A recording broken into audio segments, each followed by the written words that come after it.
আসসালামু আলাইকুম এভরিওয়ান।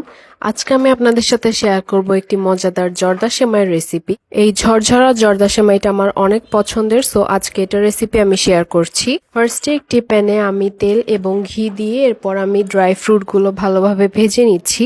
এরপর ড্রাই ফ্রুটগুলো উঠিয়ে নিয়ে আমি এরপর সেমাইগুলোকে দিয়ে ভালোভাবে ভেজে নিব যতক্ষণ না পর্যন্ত কালারটা চেঞ্জ হয়ে যাবে। এরপর সেমাইয়ের কালারটা যখন চেঞ্জ হয়ে যাবে তখন আমি এখানে কোরানো নারকেলগুলো দিয়ে দিব।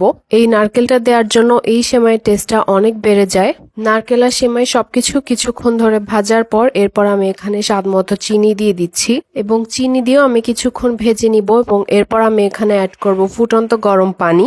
পানিটা অ্যাড করার পর ভালোভাবে নেড়ে চেড়ে আমি এখানে কিছু লবণ দিয়ে দিচ্ছি। এরপর এটা আমি ঢেকে রান্না করে নিব। সিদ্ধ হয়ে গেলে আমি আগে থেকে ভেজে রাখা ড্রাই ফ্রুটসগুলো এখানে অ্যাড করে দিব।